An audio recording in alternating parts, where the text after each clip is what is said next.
¿Sabía usted que los nazis tuvieron en México un centro de operaciones de espionajes para poder debilitar a los Estados Unidos y que volteara a ver la frontera sur y desestabilizarlos previo a la Segunda Guerra Mundial? Hoy no se vaya porque más adelante se lo voy a contar en este documental especial que le hemos preparado y vamos a empezar todo personal. El feminicidio de Ariadna Fernanda no es el único que ha conmocionado a la sociedad y en el que ha acumulado situaciones y personajes por demás extraños, además de una reacción de la justicia que deja otra vez mucho que desear. Aquí hay otra historia, también donde la justicia deja mucho que desear. Es este caso que se dio en Chihuahua, donde detuvieron a Luis Raúl y a Melissa N.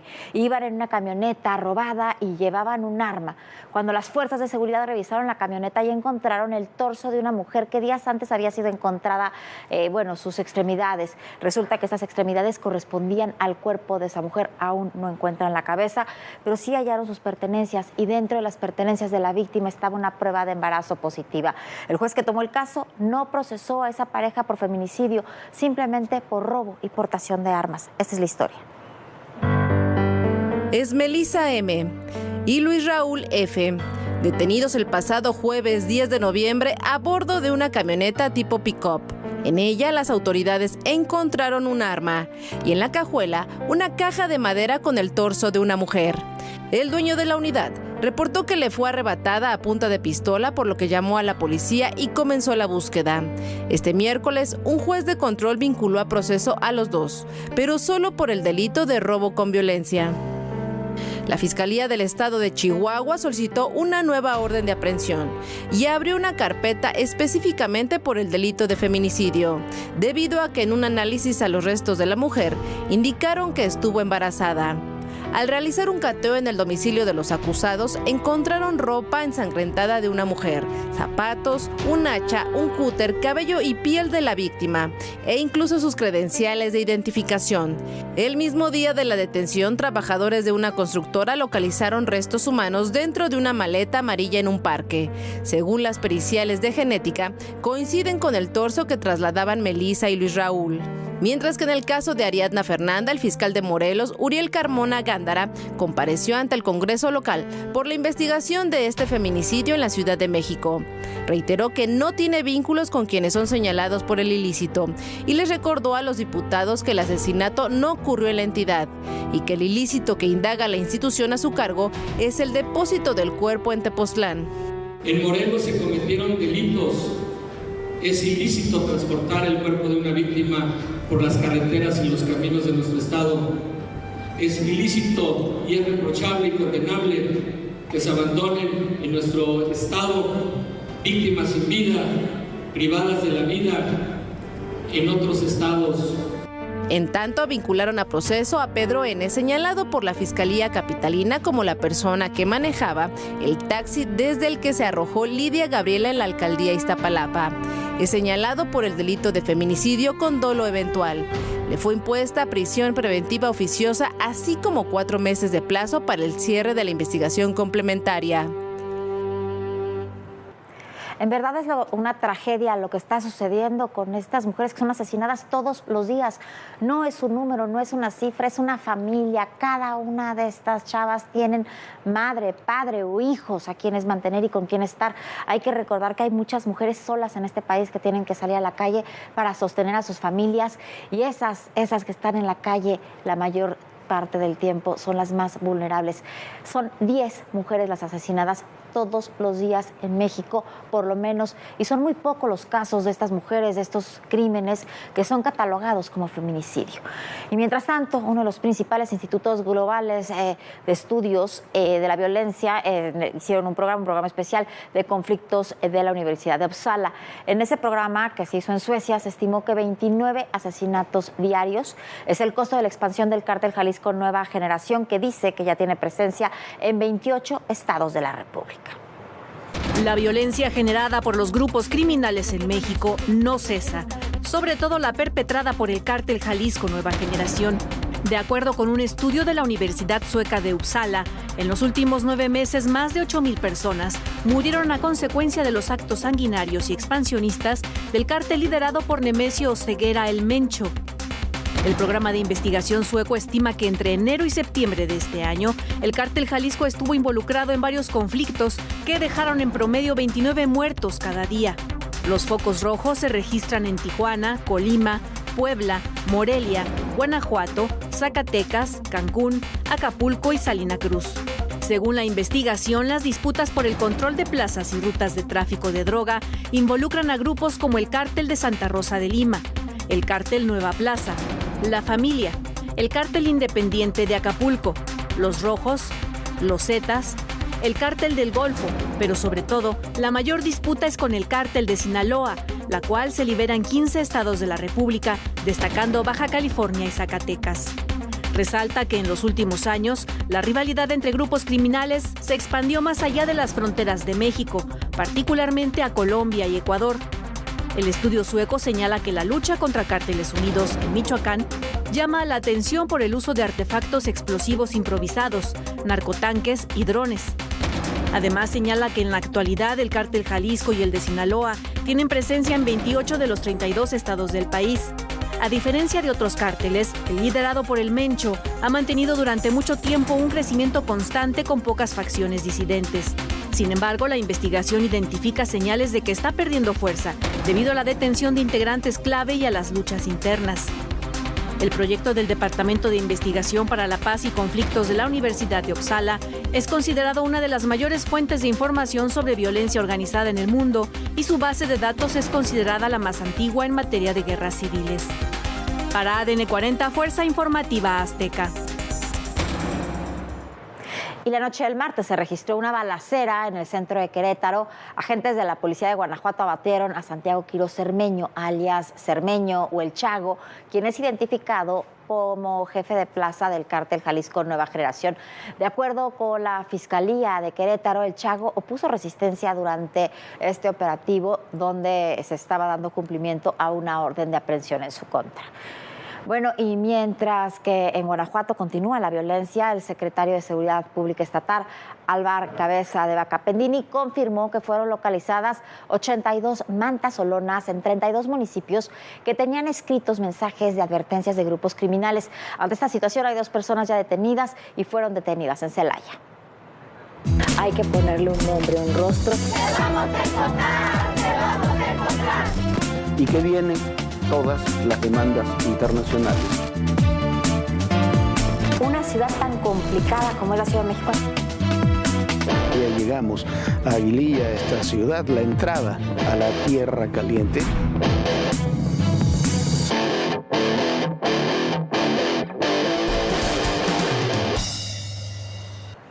Y la relación entre México y Estados Unidos es añeja, tiene más de un siglo y nos vamos a adentrar en esta historia a través de este documental que le he preparado. Vamos a ver hoy el primer capítulo con los orígenes de esta colaboración, la seguridad mexicana y estadounidense.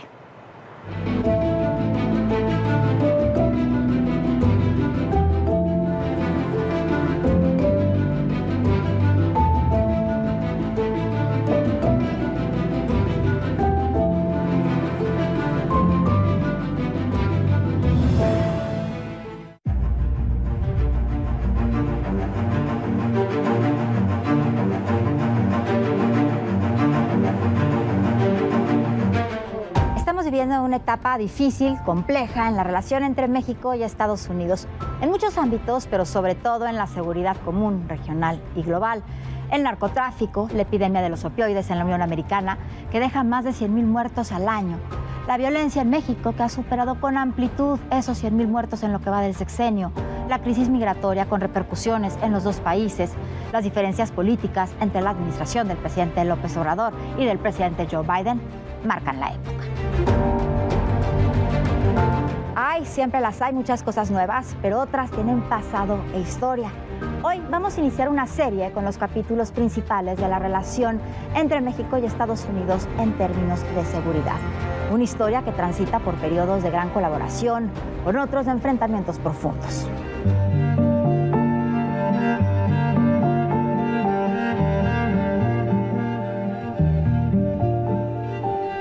historia de más de un siglo.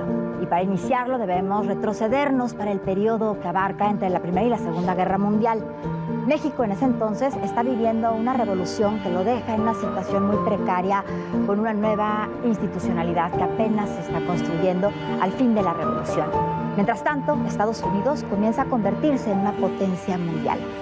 Mientras tanto, también en Europa nacen, por una parte, la Unión Soviética, que termina encabezada por Stalin, y en Alemania e Italia los regímenes nazis y fascistas de Adolf Hitler y de Benito Mussolini. El gran cambio en las relaciones de seguridad entre México y Estados Unidos se da en enero de 1917. Ese mes, criptógrafos estadounidenses descifraron un telegrama de parte del ministro de Asuntos Exteriores de Alemania, Arthur Zimmermann, al ministro alemán asignado a México, Heinrich von Ehrhardt, ofreciéndole a México territorio estadounidense si apoyaban la causa alemana. Este mensaje empujó a que los Estados Unidos participara en la guerra y eso cambió el curso de la historia. Y así comenzó la colaboración entre México y Estados Unidos, entre la seguridad mexicana, aún en ciernes, y el FBI para combatir a los nazis. En esos tiempos, J. Edgar Hoover, el entonces director del FBI, tuvo la visión de pensar que estas amenazas hay que anticiparlos y trabajar con otros gobiernos para poder así proteger mejor a los Estados Unidos, trabajando en conjunto con estos otros países. Les empieza a llegar información, inteligencia de Sudamérica y particularmente de países como Brasil, Argentina y México. Y abren su primera oficina aquí en México. La primera versión de lo que es ahora el agregado del FBI en el extranjero. La coyuntura no era sencilla. La presencia alemana en México también era importante. Existían grupos progermanos en muchas de las estructuras del naciente Estado mexicano posrevolucionario. Pero poco a poco los sectores progermanos, que se convirtieron en los años 30 en pronazis, comenzaron a perder influencia y la colaboración se impuso sin que esta fuera abierta, pública. Se trataba en realidad de una labor conjunta de espionaje y de contraespionaje que dio enormes frutos, una labor de que hasta ahora se sabe muy poco. Empiezan a recolectar información, inteligencia para mandar a Alemania y empiezan a usar técnicas de ese entonces muy avanzadas. Descubren una cámara aquí en Latinoamérica que es una cámara microdot, que básicamente, como el microfiche, no sé si lo conoces, pero toman una imagen y lo reducen. No más que esta cámara lo reduce muchísimo a nivel de un punto. Y cuidadosamente toman ese negativo y lo insertan en cartas. Llegando a Alemania, obviamente ya tienen aparatos o tienen que pueden amplificar ese negativo y interpretar la información que están enviando. Cuando se dan cuenta de esto, J. Edgar Hoover está hablando con el presidente de aquel entonces de Estados Unidos, explicando la urgencia de interceptar y analizar esta información que están enviando a Alemania. A consecuencia de eso, empieza a expandir las operaciones en Latinoamérica y colaborando más con el gobierno mexicano para así identificar estos riesgos que vienen de Alemania, de los nazis. Y en medio de este proceso se produce la Guerra Civil Española, poco antes de la Segunda Guerra Mundial. México y Estados Unidos están claramente a favor de la República. El general Lázaro Cárdenas juega un papel fundamental en este proceso. Y a partir de la posición de Cárdenas se conjuga una política que abierta o sigilosamente es parte de una profunda alianza con Estados Unidos y con los aliados. Estaba a punto de estallar la Segunda Guerra Mundial, el concierto internacional estaba ante una inminente flagrancia absoluta y el eje estaba integrado por Japón, por Italia, por Alemania, estaban buscando quién les proveyera de petróleo. Entonces, México le anuncia al embajador norteamericano Josephus Daniels que sí tendrían intención de vender el petróleo a Japón. Esto ya es en el gobierno de Manuel Ávila Camacho. El gobierno norteamericano del presidente Roosevelt no lo podía permitir. Se sientan a negociar, le dice a las compañías petroleras, se sosiegan, van a tener que aceptar lo que el gobierno mexicano les va a pagar en los tiempos que el gobierno mexicano lo va a hacer, porque de otra forma no le convenía sin duda a los Estados Unidos que México proveyera de petróleo al enemigo en la Segunda Guerra Mundial. Lo coloca en el escenario mundial, Jorge, efectivamente, lo coloca como una pieza clave en América Latina. Entonces no es solo el que México está presente en el mundo a través de, no solo de la expropiación, sino de otras medidas que había instrumentado el gobierno. Por ejemplo, los reiterados llamados a la paz y a la neutralidad que hizo el gobierno de México, incluso ya estallada la guerra en Europa, pero le da también una presencia en América Latina muy, muy importante. Y acuérdate que también siempre en ese entonces también había cierto conflicto entre gobiernos entre México y Estados Unidos. Aunque se ha reconocido desde aquel entonces que para la seguridad regional es sumamente importante trabajar en conjunto. Lo que no conoce mucha gente es que esta colaboración con México fue muy importante y esencial en poder vencer a los nazis en la Segunda Guerra Mundial. Y un punto culminante de ello sería la expropiación petrolera. Para muchos fue un acto de profundo nacionalismo, y es verdad, pero también fue parte de una estrategia más amplia. Si México se mantenía neutral en la guerra, aunque fuera en el papel, Alemania no podía apropiarse del petróleo mexicano y México podía aprovisionar a Estados Unidos de este petróleo. Así fue la historia. El tema del petróleo era un tema que venía desde 1900, que se empieza a extraer del subsuelo mexicano por empresas extranjeras, estadounidenses, británicas, holandesas, y es un tema que para la soberanía nacional empezó a jugarse. Ya habían intentado otros gobiernos antes, Álvaro Obregón, Calles, poner orden con el petróleo y las empresas extranjeras, sobre todo las norteamericanas, y no habían tenido éxito, hasta que en 1938 empiezan a haber problemas con los obreros. Los obreros están demandando mejoras. Ese sindicato, digámoslo así, esos obreros ya metidos en el sistema corporativo de Lázaro Cárdenas, y piden mejoras salariales, horas de trabajo justas, que no se les pague más a los ingenieros extranjeros, a los ingenieros mexicanos se les pagara lo mismo, y estos obreros son quienes piden la ayuda del gobierno de Lázaro Cárdenas. Las autoridades del trabajo en México dan el fallo a favor de los obreros mexicanos, y las empresas extranjeras deciden no acatar la orden de la Suprema Corte de Justicia de la Nación. Eso era algo que no podía permitir el gobierno de Lázaro Cárdenas, y entonces en la madrugada del 18 de marzo de 1938 se hace la expropiación petrolera. Da un decreto por el cual la nación es dueña entonces de la extracción y del recurso de este oro negro. Primero, diría yo, fue recuperar la dignidad o mantener la dignidad del Estado mexicano, hacer valer la soberanía del mismo Estado mexicano, y yo creo que es un muy, muy importante ejemplo de cómo acatando cabalmente la ley, haciendo valer el Estado de Derecho, se mantiene la dignidad y se avanza social, política y económicamente en el país.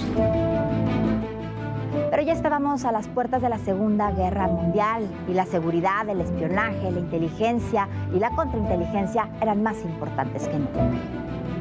Está iniciando lo que es la Segunda Guerra Mundial, y Alemania, los nazis se están expandiendo en todos los continentes, incluyendo aquí en Latinoamérica. Lo que es interesante de Latinoamérica es fácil esconder. es fácil simular. Como hay gran turismo aquí, pues otro turista y otra persona a veces no se percate la amenaza no directa. Entonces es un área de oportunidad para esto. Debo mencionar que también en este tema está la Embajada de Estados Unidos y por primera vez FBI está mandando agentes al extranjero. Está iniciando lo que es la Segunda Guerra Mundial y Alemania, los nazis se están expandiendo en todos los continentes, incluyendo aquí en Latinoamérica. Lo interesante de esto es que durante esta época el FBI está empezando a abrir oficinas en el extranjero, siendo México la primera oficina que abre. Ahora, claro, no se hace esto público en aquellos entonces, porque es aún delicado el tema y porque es un trabajo sumamente confidencial. El 1 de septiembre de 1939, Hitler invadió Polonia. Se declaró la Segunda Guerra Mundial y todo cambia.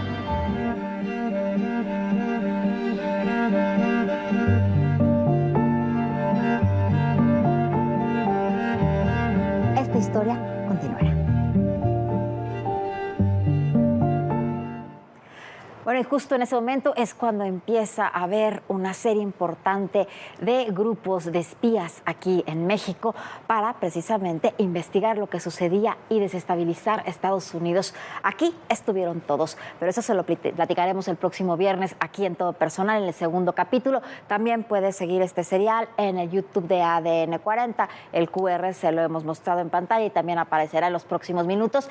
Y bueno, no se lo pierda, cada martes, cada jueves, un nuevo capítulo de Seguridad y Conflicto México-Estados Unidos a las 6:30 de la tarde en YouTube y también los puede ver los sábados a las 7:30 de la noche. Y bueno, vamos a otro tema. Ahora vamos a hablar de la relación México-Estados Unidos y continuamos platicando que el día de hoy el presidente López Obrador y el expresidente Donald Trump no deja de ser extraña esta relación. Escuche usted lo que sucedió hoy.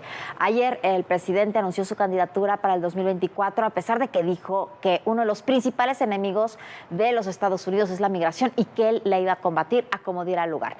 López Obrador después elogió al presidente Trump y dijo que, bueno, que el presidente Trump era una gran persona. Esto después de que Trump dijo que México le había regalado 28,000 soldados en la frontera para cuidarla y le había salido totalmente gratis a los Estados Unidos. Y bueno, así está esta relación que no deja de ser extraña. Todo muy extraño. Donald Trump busca llegar a la Casa Blanca en 2024. Este 15 de noviembre anunció que contenderá por la candidatura presidencial del Partido Republicano. In order to make America great and glorious again, I am tonight announcing my candidacy for President of the United States. En su discurso desde Palm Beach, Florida, Trump dedicó palabras a mandatarios de otros países, con los que tuvo tratos durante su gestión al frente de la Unión Americana. En el caso de México, el republicano presumió que su gobierno construyó un muro fronterizo y se reforzó la seguridad gracias al apoyo de su amigo, el presidente López Obrador. But one of the reasons we had so much success at the border was because of the fact that two things. We got Mexico to give us free of charge 28,000 soldiers. That helps. And President of Mexico is a great gentleman, by the way. Socialist, but that's okay. He can't have everything. But he's a great man and a great friend of mine. También defendió la política Quédate en México, que le permitió a su administración enviar a nuestro país a migrantes mientras se definían sus procesos legales. Esta mañana el presidente López Obrador se refirió a la mención que hizo Donald Trump sobre él en su discurso. Él es capitalista y no es perfecto, pero es buena persona y lo respeto. Por lo pronto, Trump tiene claro que si quiere llegar a la Casa Blanca, primero deberá ganar la partida a la estrella republicana, el gobernador de Florida, Ron DeSantis. Y hoy fue la última conferencia de prensa del presidente de la Suprema Corte de Justicia, Arturo Saldívar, antes de que deje la presidencia del Poder Judicial ya el próximo 2 de enero. En los hechos, hoy comenzó el proceso de sucesión que en la realidad ha iniciado ya hace varias semanas y que será un proceso muy, muy importante y muy, muy intenso. Veremos cómo se va desarrollando en estas próximas semanas, porque ahí los propios ministros tienen que votar a ver quién queda y quién los preside. Y bueno, como bien decía el propio ministro Saldívar, todos quieren ser presidentes de la Corte, salvo los que ya están impedidos porque ya lo fueron. Así están las cosas.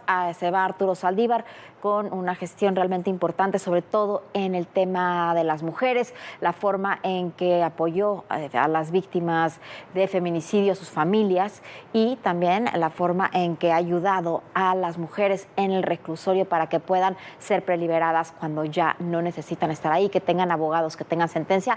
Buena labor la que ha hecho el ministro Saldívar. Ahora habrá espacio para alguien más. Y lo invitamos a que se una a nuestras redes sociales. Puede consultar los contenidos de todo personal en nuestro canal de YouTube en ADN 40. Puede escanear el QR que aparece en pantalla y revisar todo lo que esta plataforma le ofrece. También le recomiendo que se meta ahí un clavado a YouTube y encuentre parte de este serial que tenemos y que le hemos preparado para usted, porque se pone bueno. Muchísimas gracias por habernos acompañado. Ya estará en los próximos días Jorge Fernández Menéndez con nosotros. Ya lo extrañamos desde aquí, le mandamos un beso y bueno, esperemos ya verte pronto por acá. Abrazos fuerte y bonita noche.